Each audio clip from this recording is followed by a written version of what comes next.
हम सबसे पहिले सब भोजपुरिया परिवार के गोड़ छू के गोड़ लागतनी। हम राकेश कुमार सबके गुड मॉर्निंग। आप सब कैसे ठीक बन जा हमरो को ठीक रखे जाए, कुछ लाइक सब्सक्राइब करी जाए। और फिर आज गाना लेके हम आइल बानी। महतारी पर गाना बा कि माई की ममता नेखा कौनो मिठाई नइखे। माई के ममता नेखा कौनो मिठाई नइखे। आ माई के आशीर्वाद नेखा कौनो दवाई नइखे। माई के नाम छोड़ के दूसरा कोनो नामे नइखे। माई पदार्थ पहलू वीडियो में हम बतैले रहे कि माई से बड़ा कोई संसार में कोनो पदार्थ नइखे। कि माई के ममता नेखा मिठाई नइखे। आ माई के आशीर्वाद नेखा कौनो दवाई नइखे। माई के सनेबे कइल बा। हाँ कि तोहरा और दूधवा किनी किना,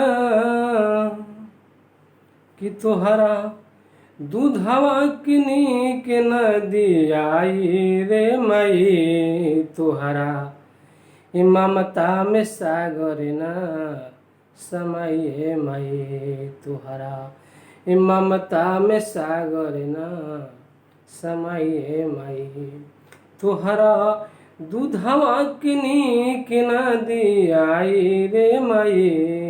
तोहरा दूधवा किनी के न दियाई रे माई। तोहरा ममता में सागर ना समाये माई।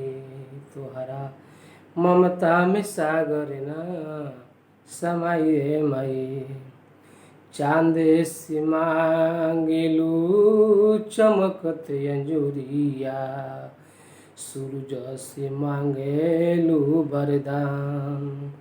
छतिया के अमृत दूधवा पिया के अब बबुआ के करेलू सयान। चांद से मांगेलू चमकत अंजुरिया, सूरज से मांगेलू वरदान। छतिया से अमृत के दूधवा पिया के अब बबुआ के करेलू सयान। तो सारी देहिया के देवेनु दबाई रे माई। सारी देहिया के देवेनु दबाई रे माई। तोहरा और ममता के सागर ना समाये माई। तोहरा ममता में सागर ना समाये माई। आगे भवा पहिले खियावेलू तबे तू खालू, राखेलू काता ना ध्यान।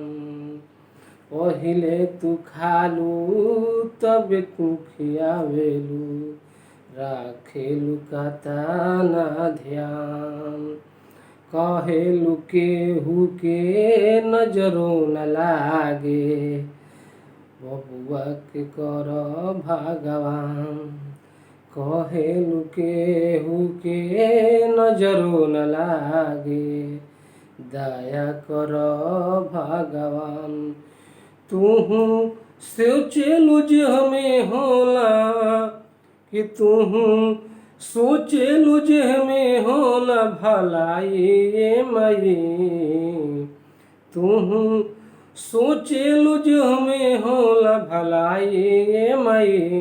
तोहरा ममता में सागर ना समाये माई। तोहरा ममता में सागर ना समाये माई। तोहरा दूधवा किनी के न दियाई ये माई। तोहरा दूधवा किनी के न दियाई ये माई। तोहरा ममता में सागर ना समाये माई। तोहरा ममता में सागर ना समाये माई। तोहरा ममता में सागर ना समाये माई।